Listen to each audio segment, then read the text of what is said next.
Hello, everyone, and welcome to today's webinar, Beyond the Template, How RIAs Build a Signature Client Experience. I'm Dylan Agner, Marketing Specialist of the Oasis Group, and I'll be your host today for this insightful webinar featuring John O'Connell of the Oasis Group and Jack Martin of Amplify. They will be discussing how firms can configure their business around the experiences that matter most and how that shift unlocks real competitive advantage. For a quick introduction for our speakers before we jump into the conversation, Jack Martin is a senior leader at Amplify with deep expertise in wealth management technology strategy and the advisor experience. Jack founded, built, and exited a highly successful hybrid RIA. He brings a practitioner's perspective on how RIA firms can move beyond templated solutions to build differentiated, configurable businesses. John O'Connell is the founder of the Oasis Group, a leading consultancy for the wealth management industry that offers award-winning consulting services, industry-leading research, and compelling on-demand training. Thank you both for joining me today. And one quick note for everyone that's with us before we jump into the questions. We're going to hold all audience questions until the end of the discussion. If you have any questions, please submit them in the chat box or the Q&A section. With that, let's get into the discussion. John, the first question is for you. When you work with RIA leaders across the country, what's the most common thing they say when you ask them how they differentiate from competitors? And how often is the answer actually differentiated? That's what's a really great question and a little bit loaded at this point. A lot of the firms that we work with, when you ask them how they differentiate, they normally will say they're targeting a specific, dollar amount of folks that are their target audience, right? And unfortunately, if you ask the firm down the street, they're going to say that they're targeting someone with a specific dollar amount. And it's becoming really difficult for, I think, firms to differentiate. So a lot of times what we try to advise firms to do is to take a look at their existing client base. Who's in your existing client base today? And then look at that across a variety of different viewpoints or lenses. So take a look, for example, are you on a specific sociographic, demographic angle? Do you have a specific demographic? For example, maybe you do well with younger investors, or maybe you do well with investors that are in their distribution years. Or you've got a niche. Like, for example, we worked with a firm in the Pacific Northwest that focused primarily on widowers. And their entire strategy of who they targeted and even how they onboarded new clients was differentiated by that. So they had a very empathetic approach to talking to prospects and to even onboarding the client. Very high touch approach that they had, which you can imagine if someone's in a grieving mode. So I think that when you look at your firm, if you're a firm that when someone asks you how do you differentiate, your answer is we target people that are above 1.5 million in investable assets. That's probably not differentiation because everyone would say they target someone in a specific economic strata. So you really do need to take a look at what do you focus on, what do you do the best, and that's going to be part of your differentiation. So if you're a financial planning first firm, then you want to really start to structure around financial planning. If you're an investment management firm, you want to structure your discussion around investment management. Try to really be different from the firm down the street because unfortunately, I think with the number of RIAs that are available in specific, geographic areas, you're going to struggle a little bit to differentiate unless you really think about how can you explain that to a prospect, certainly to a prospect and even your clients. Yeah, So yeah, so our John, that's excellent. That's great advice. And I don't think anyone's going to go wrong on that. I think our entry point into this conversation about experience is probably a little bit different. So for I spent years as an RIA founder. Started as a one-man band, okay, and we grew that into a little bit of something, right? And what I believed all along was that our experience was our edge. Okay. And what our objective was to delight people. And you hear that a lot from firms when you ask them what they're doing about their experience. They say we try and delight them. So I made the birthday calls. I sent the handwritten notes. I knew the kids' names. And honestly, it really worked until it didn't. By the time we got to our first 12 advisors and our first three offices, I realized I hadn't built a client experience. I had built a collection of relationships. Not bad, but relationships have a ceiling that architecture doesn't. So, John, I don't know what your experience has been, but when you go into a firm, and you start looking at the relationships they have, what's the thing that really that's starting to crack when you get there? It's really interesting you say that, right? The collection of relationships. That's a great way of putting it. Because I think a lot of firms wind up hitting that ceiling, right? Where they're doing great as a single advisor or an ensemble cast. But as you found out, when you get to like three offices, you can't have a collection of relationships anymore. It's too big, right? And it starts to really get to a point where it's got to be about the client experience. How do they feel when they're working with your firm, right? And how do you make them feel as they're working with your firm? And it's really interesting. For as much as you want to standardize portions of your workflows, right? Like your onboarding experience, you can standardize that, but there needs to be some secret sauce in there, or else you just look like everybody else that's opening an account and doing an ACATS. So that's the real trick, right? How do you move to that where you've got a real experience? And then how do you articulate that to somebody? That's what we find a lot of firms struggle with. Yeah, yeah, I couldn't agree more. Couldn't agree more. Um, Back to you, Dylan. Yeah, Jack, this next question's for you. Some firms in the market are starting to talk about being an experience engine rather than just a technology platform. What does this framing actually mean in practice, and what does it matter for how an RIA thinks about growth? Um, Great question. So, for a lot of firms, they look at their retention number, all right? And for the industry, it's 97% plus, right? And they say, my experience can't be all bad. That, if I'm retaining 97% of my clients. But really, you got to dig a little bit deeper behind that.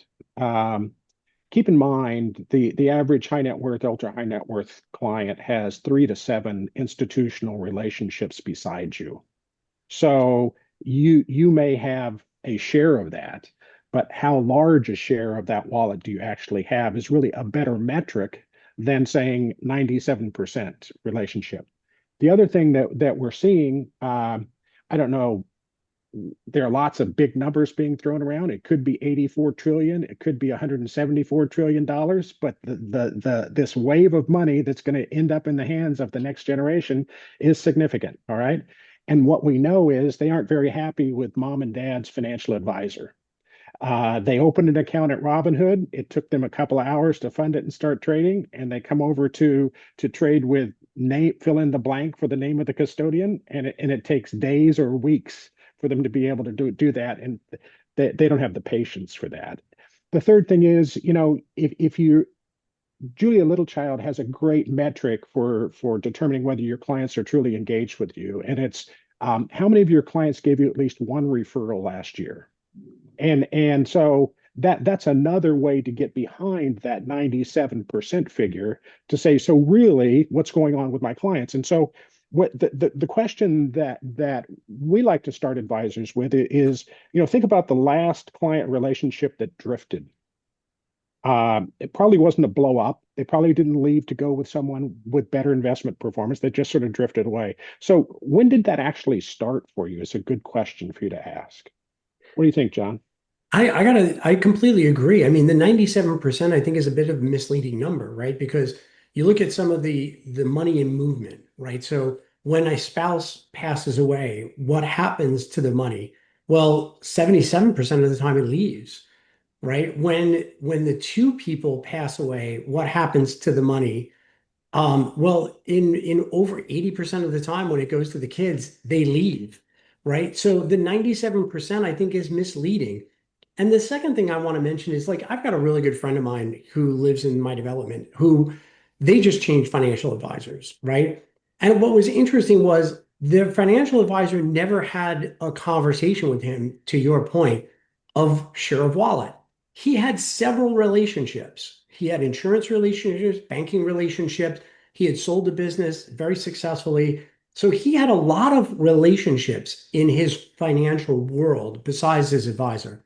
Never once did his advisor say, "Hey, can I talk to your private banker about what you're doing? Or can I have a conversation with the insurance firm that you're working with? Or can I talk to your estate attorney and understand, like, so we have a coherent plan of what's going to happen in the end? How does this whole thing work?" Never once did he ask that. So this friend of mine basically said, I have a transactional relationship with my financial advisor, not a financial coach. They're not helping me to navigate all of these other relationships I have. They're not a quarterback. They're a player on the field. And I can swap that player out with a new player during the draft season, and that's essentially what he did. And his financial advisor lost a substantial book of business simply because he never asked the right questions. Yeah, I agree.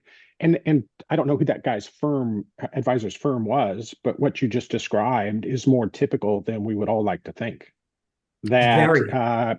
that he's been given a set of tools, he's been given a platform, and whatever that vendor delivers as a platform is the experience, right? And it's up to the personality to make the difference. And so that that's what the delight trap is about. You have personality related experiences, and they just don't scale. They just don't scale. So yeah, that's a scary situation. So And too many people focus on the technology experience and not enough on the let's just get the technology up and running and then let me focus on the clients more. well, I don't think it's a person problem. I don't think it's a hiring problem. I don't think it's a training problem. I do think it's a platform problem, and that's kind of what Disney discovered. So they spent $1 billion in the early 2000s on their Magic Band technology. Okay, so they were pretty successful already. All right, thousands of people a day coming through the parks, great experience, love to meet the characters, and so on. But they really aspired to do something more. Okay, so they did a couple of things. One of the things they did was start to treat the waiting lines like Act One. Now, when you go to the Everest ride at Disney, um, the waiting line goes through the Yeti Museum. Okay, so you're all dialed into what that experience is going to be like when you've been standing in line for 45 minutes, right? The other thing they did is that they issue one band, the Magic Band, and that's connected data. So the meals, the rides, the hotels, the admission, all of that is tracked on that band. Okay. And so they can start to see if you're getting a drift in your journey, they can start to see that from the data in the magic band. And that's why, when the fairy tale princess walks up and says, John, happy birthday, there's a reason why they can do that because they've got the data, right? And so it's not that they hired better actors. It's not that they trained the actors any better there. They just equipped them with data, and that's what was able to really make a difference. So And they listened interesting to what story, was right? happening with the Magic Bands. I mean, jokingly, yeah, I must have lost a half a dozen of those things, right?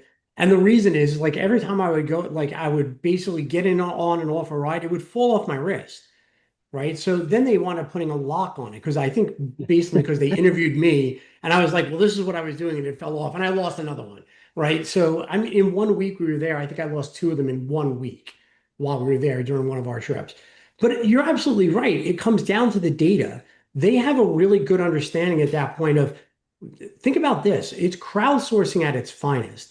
Where does everyone go to eat? What time do people mostly eat? So now think of all the decisions they can make. Hey, I can staff up during these hours because I know those are the peak hours where we see people coming in, not just from 12 to 2 for lunch. We have families that are coming in at like 11 because their kids have been in the park since 7, right? And they're hungry at that point. So I need to staff up, not during traditional times. I need to look at my data and decide how I want to run things. And I think that's a really, really great analogy for, quite frankly, what we see in the wealth management space, right? People are not leveraging their data. They're collecting a lot of data, but they're not really leveraging it to help them make insightful decisions. Coming back to your point earlier, a lot of that comes back to platform. It's fragmented all over the place. And these are not data scientists that are going to unfragment their data and then leverage it. One last point I'll make on that is I can't tell you how many firms come to us and say, we want to build a data warehouse. Okay, building a data warehouse is somewhere between $300,000 and $500,000.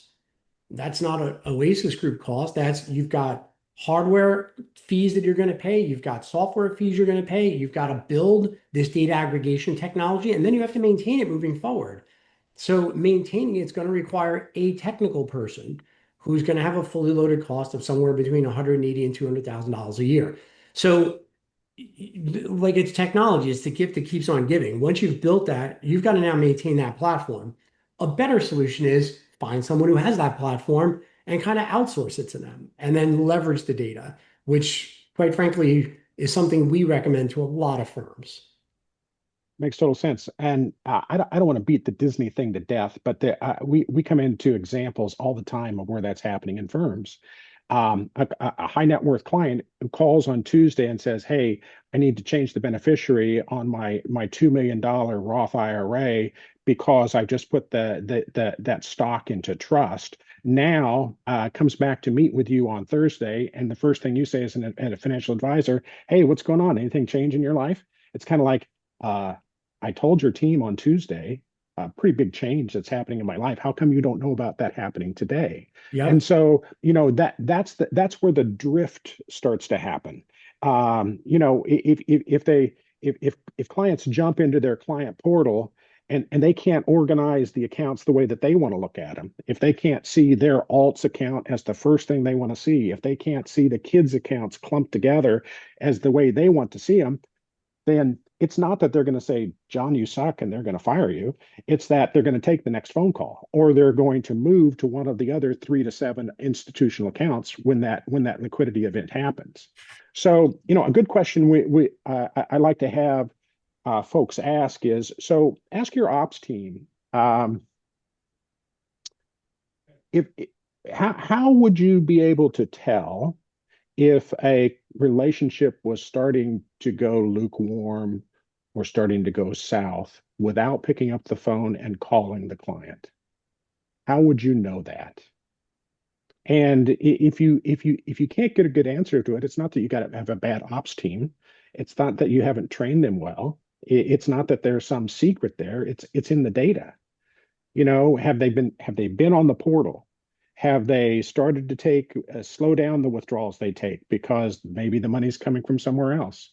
Have they stopped making phone calls in to ask questions? I mean, there are intent signals that you can pick up. But again, it's a data thing, and to your point, that's what they're doing at Disney. Uh, you know, Keeping track of all that stuff. Keeping So track of it. yeah. John, the next question's for you. You've said that most firms are trying to do too much themselves. What's the cost of that, both in terms of growth and in terms of the experience they're delivering?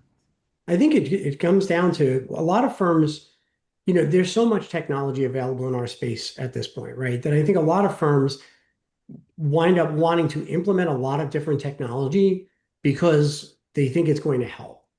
And what you've got to remember is the more technology you're implementing, the more that you need to maintain all these, or the more fragmented perhaps your data is becoming. So that's number one. Number two, I think a lot of vendors say they have integrations, right? And those integrations are not really what you'd expect. So in some cases, the vendor may only send data one direction and not have a bi-directional integration. So in other words, I can send data, I can collect it over here and send it to maybe my CRM. But if my CRM has an update, I can't send it back. No, because it's a one-way integration. And I think that's part of the challenge that you got. And then the third thing is when you look at a lot of these integrations, sometimes it doesn't send the data that you want. So in other words, if I create a custom field in my financial planning software and I want that to be my CRM or vice versa, I capture this data in my CRM and I want to feed that custom piece of data to my financial planning application because it matters in the way that I create financial plans. That integration may not allow for that, right? In which case, now what you've done is you've got two really cool pieces of technology that you need to swivel chair between and cut and paste data between the two of them. And that's not really helpful. So when you think about technology and why you're going to implement something, you really need to dig a bit deeper.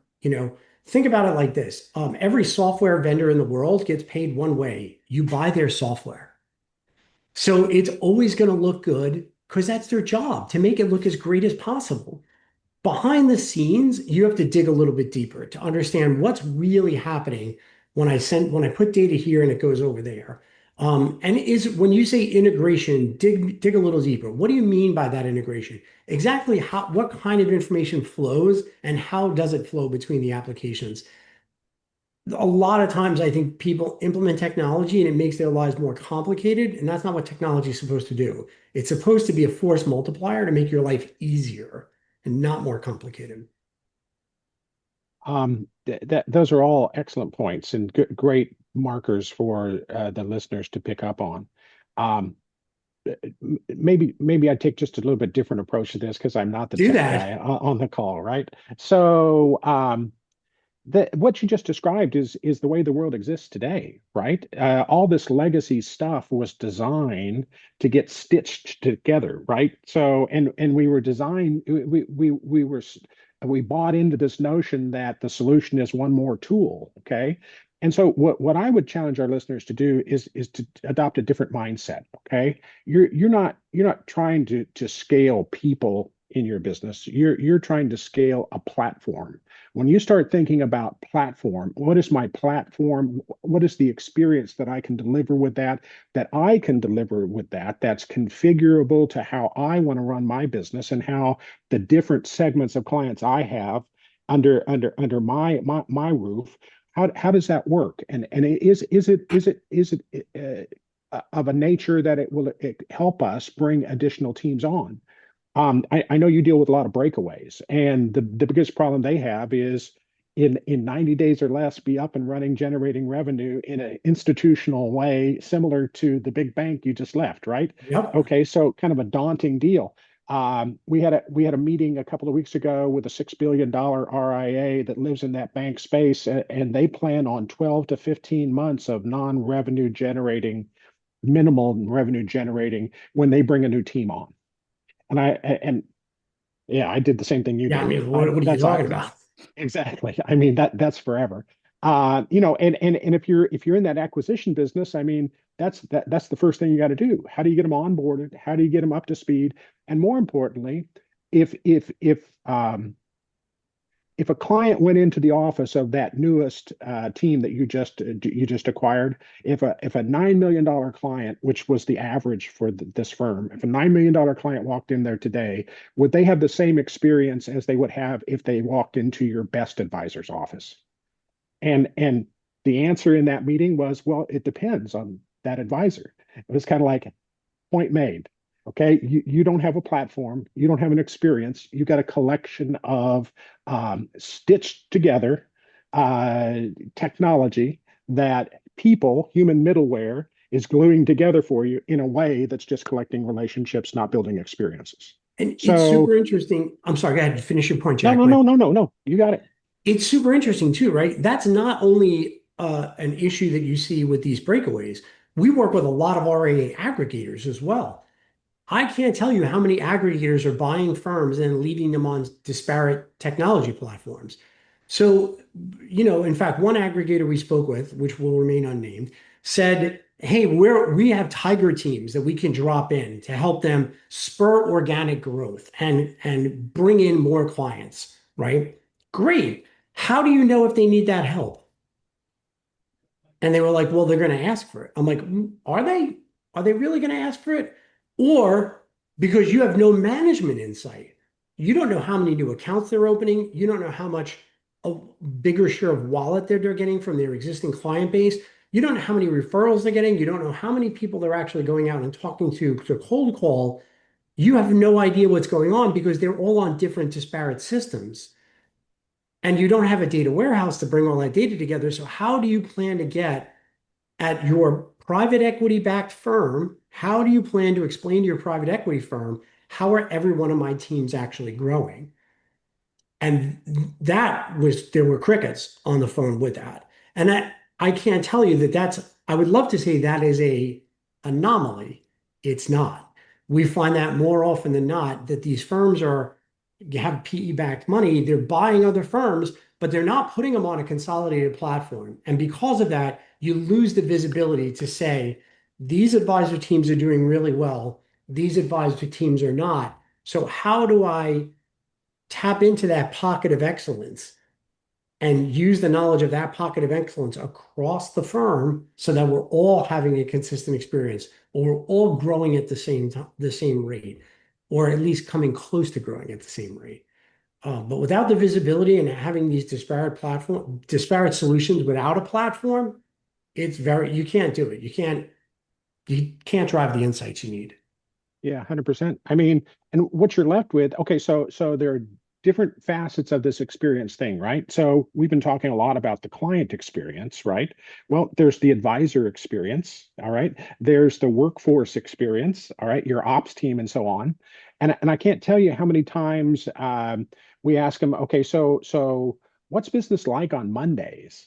And what you hear are stories like, well, we got the overnight data feeds, and so we're over here now reconciling those, and we got two or three different sources, so we got to pull those pieces together so that Larry can go over and do a client review in 2 hours, with this $9 million client. Okay, and the $9 million client has his app. He can go to his custodian and see what the answer is, and if your answer doesn't match his, that's another checkbox in the negative column, right? So it's about time at the end of the day. If you want to deliver great experiences, people have to have time to do that. The ops team needs to have time to do that. They can't be, in this black hole of trying to reconcile the reports. The advisors need the time to do that. I mean, they're really good at relationships and being that extra piece that fills in the blanks for the platform. But what we see a lot is that they're doing non-revenue generating work, Yep. and that impacts the bottom line of a firm, but it impacts the experience more because we know those relationships, the highest level of that relationship with a client is based on connectedness, based on the fact that you understand them and they feel like, yes, you get me. And that takes time. That takes time, and you got to have the bandwidth to do that. So you're spot on. It's a breakaway issue. It's an aggregator issue, and I'll tell you, um, what we are seeing is a difference in the multiples for aggregators who have that consistency and aggregators that don't. We heard one super large firm um, that was going to do a bit of a capital raise, and their lead on that said, "Nah, you need to go back and you need to get things a little bit more standardized first. So when you get a plan for doing that, and when you make some progress on that, come back and talk to us, and we'll talk about a capital raise." Yep. So, I mean, there's lots of deals happening, but there's a difference in the multiples, between a 7 and an 8 and a 12 to 16 is a lot of money. It's a lot of So, money, yeah, especially for someone who's built the firm probably their whole lives. right, right, exactly, exactly. Very Jack, cool. oh, Jack, going off what you said earlier, let's dig into the four experience personas: client, advisor, operations, and governance. What does designing around personas change the architecture decisions a firm has to make? So, I don't want to go too far in the weeds, with our audience. There's what you need to think about is that a $15 million multi-generational family has a different set of expectations than a $2 million small business owner. And your platform needs to be able to deliver a different experience for each of those. And so there's the platform's ability to deliver on the timeliness of data, on the speed of execution for the onboarding, on the communication of, why did you rebalance my account and what's different now than it was before. The platform delivers on all those kinds of pieces. But when it comes to configuring that, the multi-generational family has a different set of expectations than that small business owner. And so you need to have a platform that doesn't say, I'm technology firm ABC, and here's the way we deliver experience. You need a platform that says, uh, we have a baseline, and we have lots of levers you can pull to customize this to match your operations team, your different client segments, and your different reps. A lot of people don't think about advisors as having different personas, but Depending on how you've structured your investment value proposition, you may have rep as PM living in the same space as CIO team driven. Okay.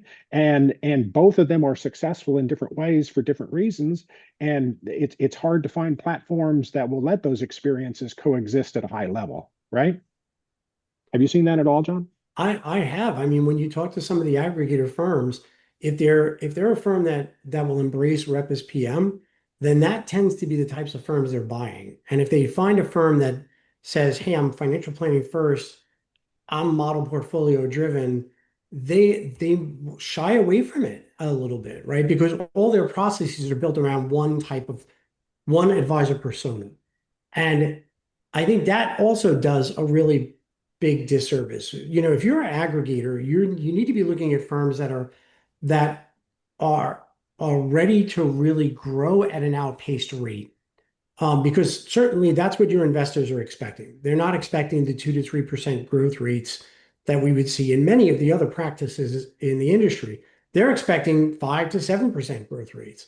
So your platform really matters a lot. If your platform limits you to only one advisor persona, or your workflows and your processes and your back office winds up limiting you to only one advisor persona, I think you're doing yourself and at the end of the day, your investors a disservice, because you really need to be finding firms that are growing at an outpaced rate and acquiring those firms so that your investors get the return on the investment they're expecting. And all of that comes back to the visibility challenge that we talked about earlier. The Do you have an advisor experience that you've outlined? Have you thought about what does that advisor experience look like? Those are the challenge where you see advisors saying, "I target a client within this AUM." You find that exact same problem with aggregators that say, "I'm looking for firms in this AUM." Are you looking for firms that have a niche? Are you looking for firms in a geographic area so that you can round out your coverage as a national provider? Like what you've got to have more than just the AUM that you're looking for. Too many aggregators say, "I'm looking for firms that are between 300 and 500 million in AUM." And Yeah, the I sentence agree. ends, and you're like, "And what Yeah, else?" yeah, exactly. I mean, breakaways coming from wirehouses has always been, the stereotype, right? Well, hey folks, breakaways coming from aggregators is a thing. Chip Rome talked about it in his CEO keynote. That is um, a measure of the mismatch that you're describing. Some of it is cultural, some of it is maybe the succession didn't work the way that they thought it would work, but a lot of it is a mismatch between what may have been the reality 2, 3, 5 years ago and what the reality is today for the firm and for the aggregator. So yeah, you're spot on that. Yeah, and we've seen that in the technology space for decades, right? Where a technology firm will aggregate and there's not a really great fit culturally, and then you see a lot of the founders of the aggregated firm leave, right? Which leads in some cases to a very disjointed technology stack, even within a firm that has aggregated other people. Um, and I think you are going to see, you're already seeing some of that happening. You're going to see even more of it happening moving forward. I mean, look at how many Agreed. firms LPL was able to keep over a large amount of the AUM in the Commonwealth acquisition, but there are quite a few firms that wound up leaving because they weren't happy with the platform that they were going to be on. Well, and hey, here's the news flash. The world is changing. Uh, this AI thing may stick around, and it's kind of reshaping the landscape just a little bit, right? And so what our expectations were even 15, 18, 24 months ago have changed materially. I mean, the Yeah, disruption that's happening, that altruist moment had to be, the alarm clock went off. And the disruption is going to be significant and it's going to be rapid. yeah. And what that's going to do, I believe, is going to open the nozzle on those aggregator firm exits. So, I agree. John, let's talk about the breakaway advisor. They're leaving a big institution with a very polished institutional grade experience. How do they recreate that or build something even better without the resources of a wirehouse? It's very interesting. We deal with a lot of breakaways, and we have dealt with a lot of breakaways in the past at Oasis. And it really kind of falls into, well, the first thing is a lot of folks that have broken away say they enjoy the fact that they can choose their technology, right? And they can put together a technology platform. What what they really need to focus on, and Jack brought this up a little bit earlier, is how quickly can I get that stood up so I can generate revenue? And that's very important. So standing up, for example, your portfolio accounting software, your performance reporting software, and your CRM are probably the three most critical things you want to get out of the way. After that, it's all gravy. There's a whole bunch of things that you can plug into any of those systems. So the first is if you're breaking away because you want to be able to have access to different technology, that's one thing. If you're breaking away because you want to increase your personal take home, you want to have more autonomy over your business, I would argue maybe not stand up a technology stack right away or stand up your own technology stack. In those cases, I would say find a technology stack provider, right? Where you can focus on migrating your clients across, you can focus on building the business, getting more clients to come in, getting more prospects in your pipeline. If that's what you're desiring to do when you broke away, is I want to own my destiny. I want to be able to go talk to more people. I want to bring in more clients. Then look for a technology platform or a platform player that can really help you to do that. Um, Technology is the gift that keeps on giving. I mean, you can implement as much technology. Technology is like a money black hole. You can implement as much as you want. The challenge is you've got to maintain all that moving forward. So if you are breaking away because you want to control your technology, great. We can help you there. If you're breaking away because you want to be able to grow more clients, great. Take a look at a platform player, and focus on your growth. Jack, what do you think? So yeah, we have a dog in this fight. So yeah, I agree with you. I think that um, the mindset needs to shift. Okay, so the scary thing is, if you're running a book, at a wirehouse today, you're not creating technology platforms. Okay, you're selling the experience of the institution, and so the clients that are going to follow you on Monday when you flip the switch are going to say, "Is this experience like the one that I just left?" Okay, so that's the challenge. So, do you want to bet the future of your client movement on the reference you got from the three guys who left before you? Or do you want to take some stock in listening to someone who's been there, done that for a number of breakaways, and is positioned really for what's next?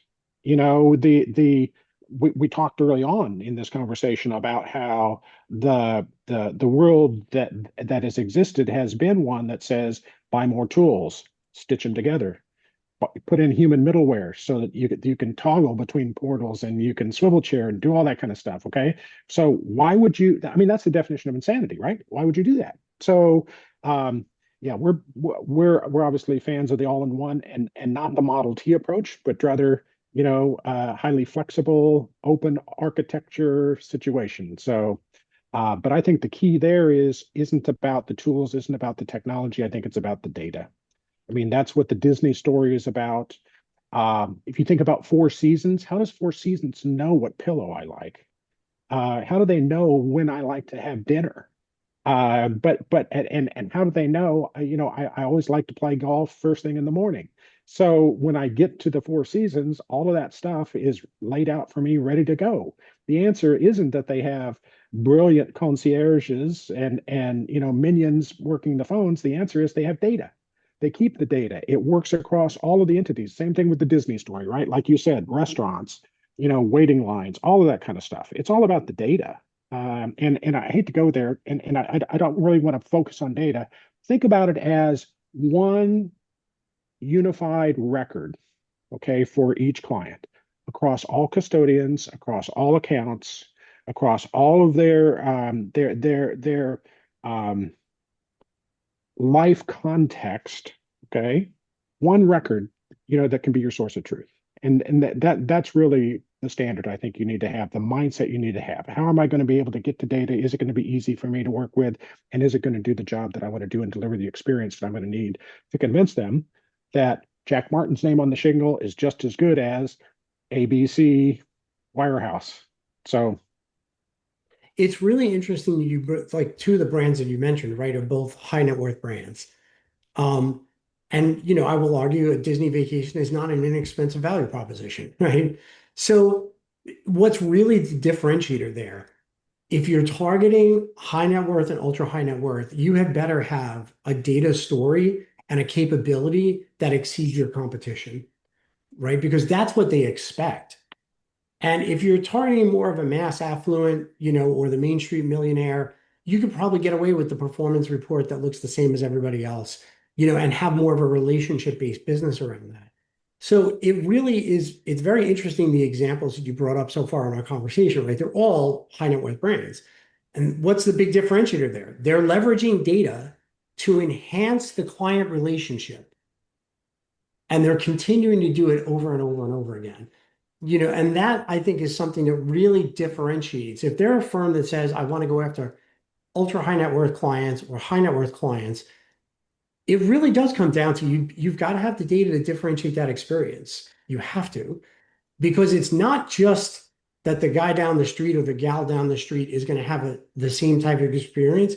It's your client expects you to have a differentiated experience for them. yeah. That's their expectation. So I just thought of it with the examples you've been bringing up that, yeah, all of them have target a ultra high net worth or a high net worth individual, and they're using data to drive that relationship. So you're absolutely right, and that wasn't accidental that I chose those. But your competition, okay, Mr. RIA, isn't the RIA down the street. Your competition is the best digital experience that your customers have today. Okay, so woke up this morning, ordered an Uber to take me to the airport, dropped into Netflix, looked at their latest offerings for what I might want to look at on the plane while I'm flying. Got a text message from Delta saying your departure is slightly delayed. That's my experience. Uber, I can see, okay, he's on Fifth. He'll be turning up Oak Street in just a minute. I need to get my suitcases ready. That's the experience that our clients live in today. And yes, those were two high net worth brands, but it's true across the board. I mean, Amazon, same deal. I mean, their email confirmation, takes the uncertainty out of did my order get processed? The auto ship, I don't have to worry about ordering toilet paper again. So I mean, there's so many, and Bezos has had this thing. He said he brought an empty chair into every one of his meetings, and he said that's where the customer sits. Before we leave here, you're going to sit in that chair and you're going to argue from the customer's perspective about what we're doing. He was obsessed with the customer, and look at the result. So, same thing applies to RIAs. What we see, the data is mind blowing. Okay, so there's a group that over the last 16 years has studied lots of firms, studied wealth management firms as a segment, okay?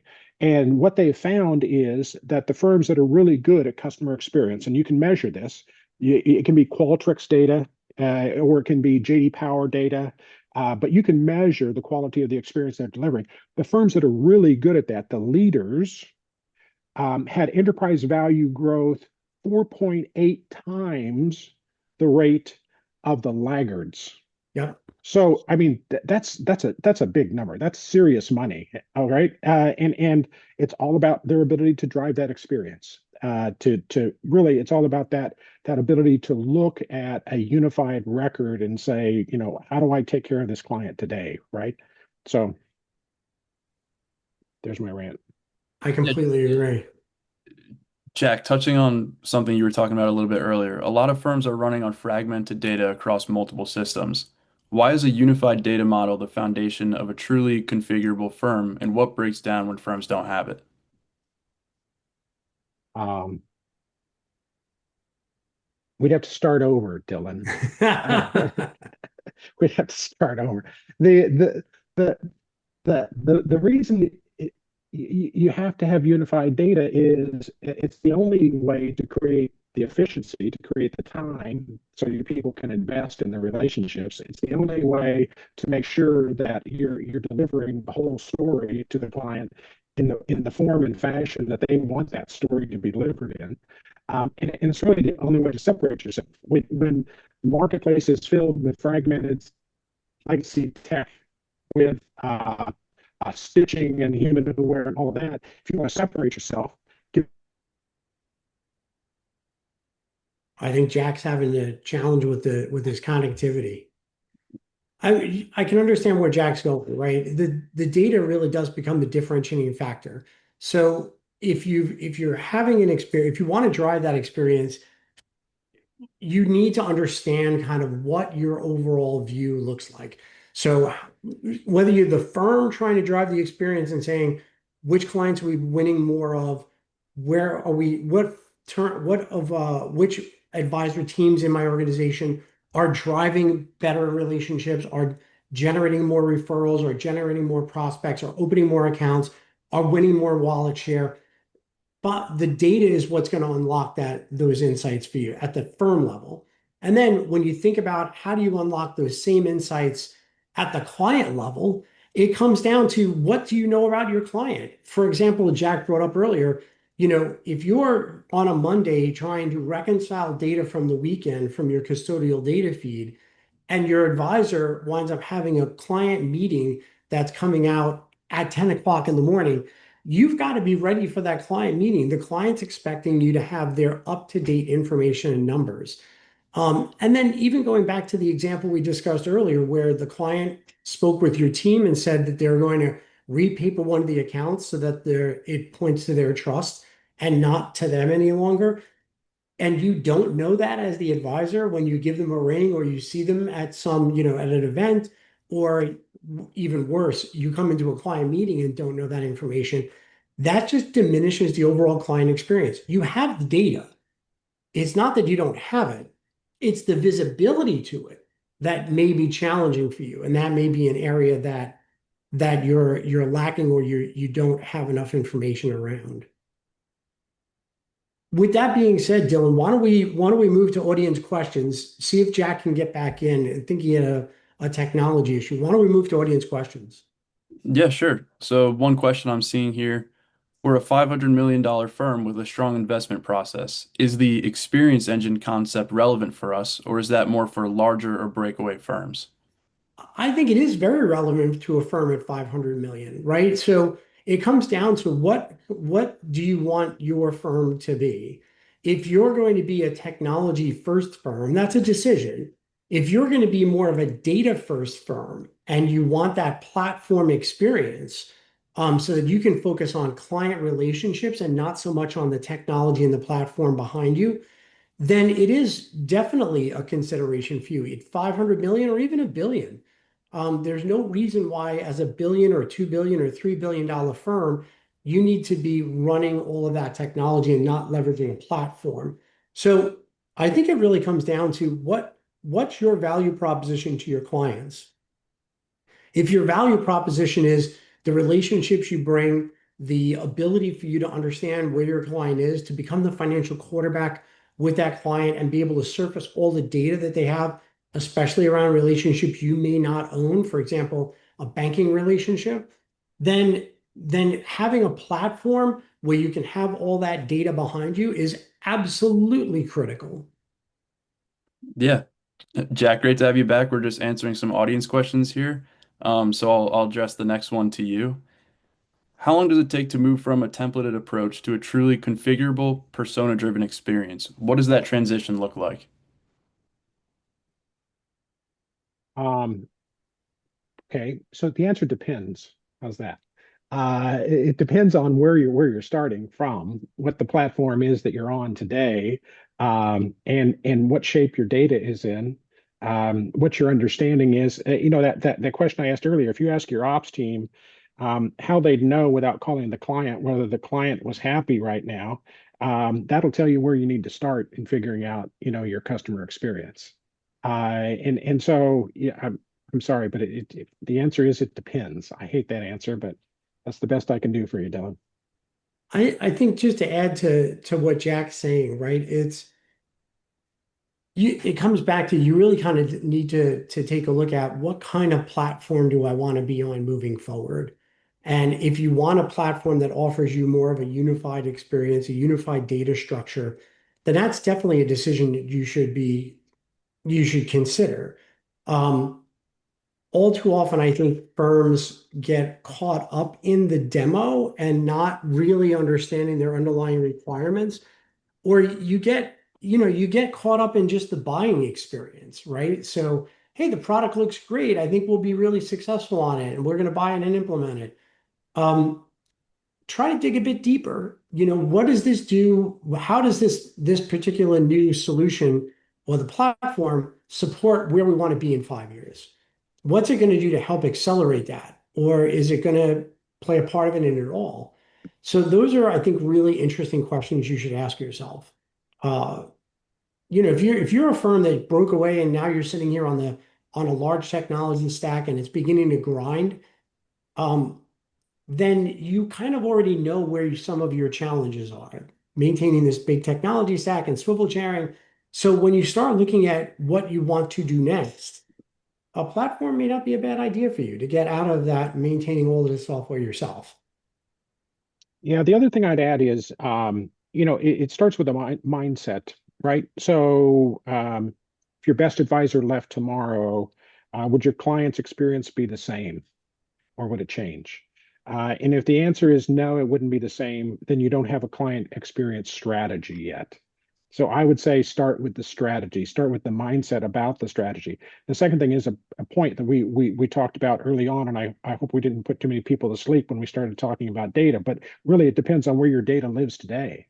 There's a lot of opportunity for myth busting when it comes to data today. There are a lot of stories being told, a lot of smoke and mirrors going on. So I would dig down and figure out who's really uh, got the goods on a good data story. And I think all signs are going to point to Amplify if you do that kind of work, to be quite honest. So same firms, two firms, same AUM, going to have two different starting points, based on those two questions I just gave you. So Yeah, I think we have time for one more question. One more question here. We're worried that outsourcing technology or investment management means losing control. How do you think about that trade-off? Jack, I'll let you hit that one first because I know both of us have some pretty good opinions on that one. um, if you're going to lose control over your data or your investment proposition, then you've made the wrong choice. You should be in total control of that. And there are lots of vendors who will tell you about how flexible they can be and how open-minded they are. But at the end of the day, um, where the rubber meets the road is the ability, as we talked about earlier, for instance, can CIO-led teams and rep as PM teams live in the same on the same platform together? Can they both deliver a strong value proposition to their clients?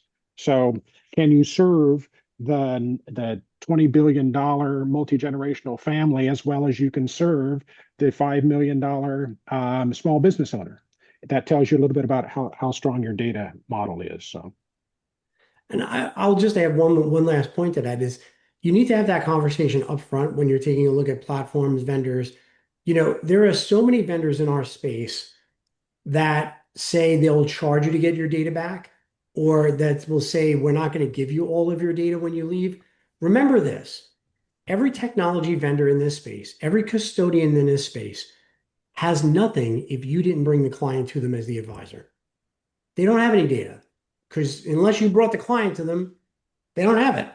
So if you come across a vendor or a solution that says, I'm going to charge you to get your data back, or we own the data, you don't own that data, you should be looking someplace else. Because the reality of it is you have the relationship with the client.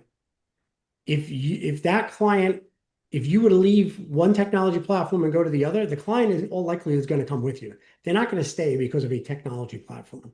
They're going to stay because of the experience you've given them and the relationship you've built with them. So you should really be weary of any vendor that does not immediately say, yes, you own your data and you can have it anytime you want. Yeah, I don't want to nerd out on that too much, but own your data is a litmus test. If they can't say yes, you own your data, move on. There are choices. Okay. The second thing is, what if they say yes, you own your data? So what does that mean? What do I get? Okay. Honestly, a lot of the major brands will back a dump truck up and pour a pile of ones and zeros in your driveway and say, there's your data, have at it. Okay. That's not very helpful. And really, what you want to, if you're going to spend the money to get it organized, get it unified, get it reconciled, clean it up, make sure it's all unified working together. Why do you want to spend the money to do that again? So, own the data, make sure it's unified, and you'll be in a great position. So, Yeah, well, that brings us to the end of today's session. Thank you, John and Jack, for this in-depth and insightful conversation. Before we sign off, I want to let our audience know where they can find more information on your firms. Jack, do you want to start us off? sure, amplifyplatform.com. Follow us on social media. You probably have seen a number of our posts in the last week or two. Under the Amplify banner, we talk a lot about this subject of experience. It's something we're pretty passionate about, so you can check it out there. Over to you, John. Sure. It's www.theoasisgrp.com. And from there, you can find all of our other platforms. You can find us on LinkedIn, TikTok, Instagram, YouTube, and of course on our website. Fantastic. Thanks everyone for joining. Excellent. Thank you very much. Thanks, guys.